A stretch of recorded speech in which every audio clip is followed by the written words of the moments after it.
तौबा करें तो फिर बदल जाएं, फिर तब्दीली आए। और ये कोई मुश्किल काम नहीं, जो बदलने वाले थे वो बदल गए। बड़ा कुछ करते थे पर फिर वो लोग बदल गए। हजरत फुजाला रदी अल्लाह ताला अन्हु कहते हैं कि मैं बड़ा दिलदादा था औरतों का, और मेरा माहौल ये था कि मैं कत्ल भी कर लेता था, माज़अल्लाह चोरी भी कर लेता था, और रात मेरी तबीयत थी माज़अल्लाह नई से नई औरत के पास जाना। कहते हैं अबू जाल ने ऐलान किया कि जो नबी पाक अलैहिस्सलाम का सर अक़दस माज़अल्लाह काट के लाएगा, नकले कुफ्र कुफ्र न बाशर, 100 सुर्ख ऊंट इनाम मिलेगा। तो मैंने इरादा कर लिया कि मैं बहुत सारा इनाम हासिल करूंगा। कुरान मजीद में ना अल्लाह फरमाता है कि बहुत सारे लोग ऐसे हैं जिन्हें अगर मैं रिस्क में कुशादगी दे दूं, ज्यादा पैसे दे दूं, फरमाया बागी हो जाएं, वो सरकश हो जाएं। ये बहुत सारे लोगों को जो अल्लाह तबारक व तआला एतदाल में रखता है तो ये उनके लिए बेहतर है। हर बंदा दौलत के होते हुए नेक हो सकता, तो ये अल्लाह अगर रखता है ना एतदाल में तो शुक्र करे अल्लाह का, वरना तो लोग अय्याशियां करें, पता नहीं क्या कुछ कर गुजरे। तो हजरत फुजाला कहते हैं कि मैंने खंजर तैयार किया और मैंने बगल में उसको छुपाया, ऊपर मैंने चादर ओढ़ ली। अब मुझे पता था ज़ोहर की नमाज के बाद नबी पाक सल्लल्लाहु अलैहि वसल्लम तवाफ़ काबा के लिए, बैतुल्लाह शरीफ के तवाफ़ के लिए जाते हैं। कहते मैं भी उस तरफ बढ़ा। रास्ते में ना वो खातून जिसके घर मैंने रात आना था, मैंने दरवाजे पे दस्तक दी। मैंने कहा कि तैयार रहना, तैयार रहना, आज मैं बड़े पैसे लेके आऊंगा। उसे मैंने ये कहा और फिर मैं चला गया बैतुल्लाह शरीफ का तवाफ करने। कहते हैं अल्लाह के महबूब भी तवाफ कर रहे थे तो मैंने भी तवाफ शुरू कर दिया।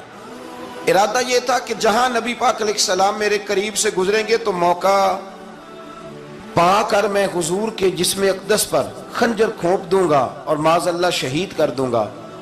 कहते हैं हुजूर एक दफा भी मेरे पास से गुजरे तो मैं हिम्मत ना कर सका, दूसरी दफा भी पास से गुजरे तो मैं हिम्मत ना कर सका, तीसरी दफा भी गुजरे तो मैं हिम्मत। नबी करीम सल्लल्लाहु अलैहि वसल्लम 2-3 दफा गुजरे तो फरमाते हैं कि मुझे मौका ना मिला, इसलिए कि हुजूर फरमाते हैं अल्लाह ने रोब के साथ मेरी मदद फरमाई, दुश्मन पर मेरा रोब तारी हो जाता है। फरमाते हैं जब चक्कर पूरे हो गए तो महबूब करीम ना छठे चक्कर पे फरमाने लगे फुजाला चक्कर एक रह गया है, बेखबर हो जो गुलामों से वो आका क्या है, एक फेरा रह गया है। कहते तवाफ मुकम्मल हो गया तो महबूब मेरे करीब आए, फरमाया वो काम करते क्यों नहीं जिसके लिए आए थे। मैंने अर्ज की या रसूलल्लाह कौन सा काम, कैसा काम? अंदर तो चोर था ना, बांझ फकीरों किसे नहीं मारिया, ए हुई चोर अंदर दा, अंदर चोर था ना। कहते हैं हुजूर ने मुझे कंधे से पकड़ के हिलाया, फरमाया करते क्यों नहीं। जब हुजूर ने हिलाया तो वो खंजर भी पैरों में गिरा और मैं भी रसूलुल्लाह के पैरों में गिर गया। मैंने कहा हुजूर मुझे कलमा पढ़ा दें। कहते हैं हुजूर ने पहले मेरे दिल पे दस्ते मुबारक फेरा, फिर मेरे नबी ने मुझे कलमा पढ़ा दिया। अब ना मुरीद होने वाला कहता है कि जी आहिस्ता आहिस्ता मैं ठीक हो जाऊंगा। अब वो आहिस्ता आहिस्ता का क्या तर्जुमा है ये बिल्कुल समझ नहीं आती। भाई किसी बंदे से 5 लाख रुपया लेना है तो उससे वो कहता है जी मैं आहिस्ता आहिस्ता दूंगा, 500 रुपया दे दिया करूंगा रोज का, तो कहते हैं मेरी रकम खराब होती है, पूरे दो। और नेकी की बात जब आती है तो कहते हैं हजरत साहब दीन इतना सख्त नहीं है, मैं आहिस्ता आहिस्ता ठीक हो जाऊंगा। अब मैं मगरिब इशा पढ़नी शुरू कर दिया मैंने, अब मैं तस्बीह ले ली है, कल मैंने भी आहिस्ता आहिस्ता मैं ठीक हो जाऊंगा। यानी रकम लेनी हो तो वो आहिस्ता आहिस्ता कबूल नहीं है। लेकिन और मकान की रजिस्ट्री अगर करानी हो तो मालिक मकान कहेगा आहिस्ता आहिस्ता करा लो, कहते हैं पैसे पूरे दिए, सवेरे चल और बयान दे।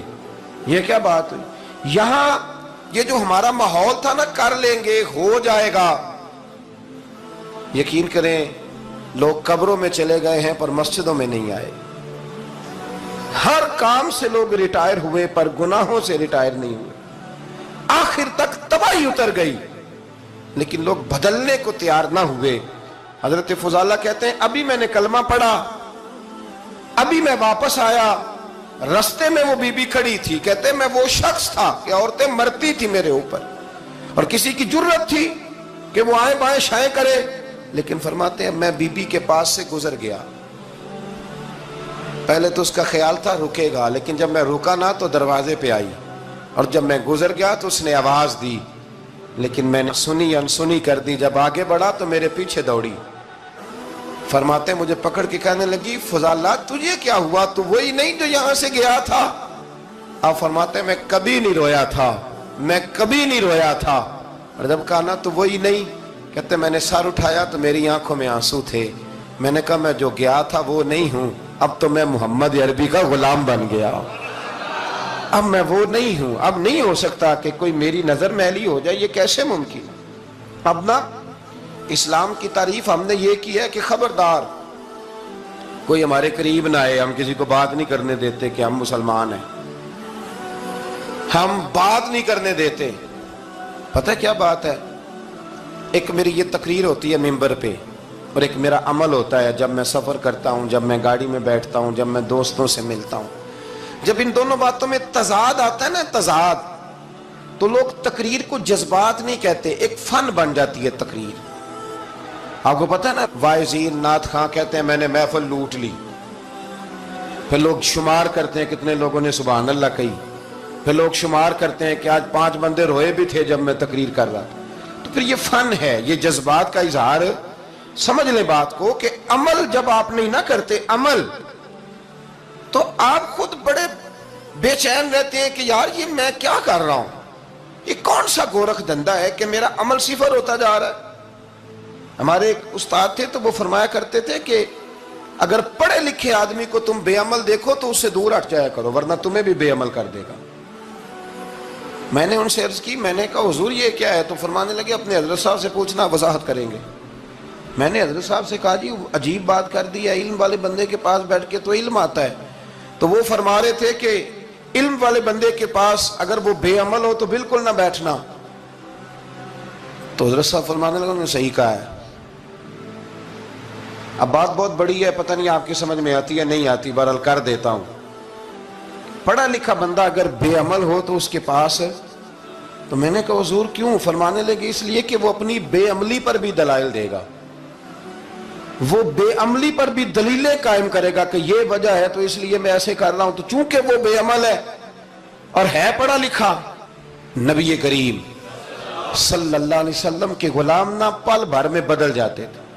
اور اللہ تعالیٰ بھی نا بڑے موقع دیتا ہے ہمیں، بڑے موقع۔ حضور نے فرمایا جس نے ایمان اور احتساب کی نیت سے روزے رکھے وہ نئی زندگی کا آغاز کرے، اس لیے کہ اللہ نے اس کے پچھلے سارے گناہ معاف فرما دیے۔ میرے نبی کریم علیہ السلام نے فرمایا جو شخص بیمار ہو گیا، مریض ہو گیا، اور نسائی شریف میں فرمایا کہ 3 دن تک بستر پہ رہا اور اس نے شکوہ نہ کیا اللہ کا، اور جب وہ شفا یاب ہو کے بستر سے اٹھا ہے نا، تب اللہ نے اس کے پچھلے سارے گناہ معاف فرما دیے۔ اور فرمایا جو حج کرنے گیا، حج کر کے واپس آیا، اللہ کے حبیب فرماتے ہیں یوں سمجھے کہ میں آج ہی ماں کے پیٹ سے پیدا ہوا۔ بڑے موقع اللہ نے دیے، بڑے موقع، بڑے سارے موقع عطا فرمائے کہ میں تیرے پچھلے گناہ معاف کر دوں گا، تو بھی تو نئی زندگی کا آغاز کرنا، تو بھی تو شروع کرنا نئے سرے سے، تو بھی تو بدل کے آنا، تو بھی تو اپنے اندر تبدیلی پیدا کرنا۔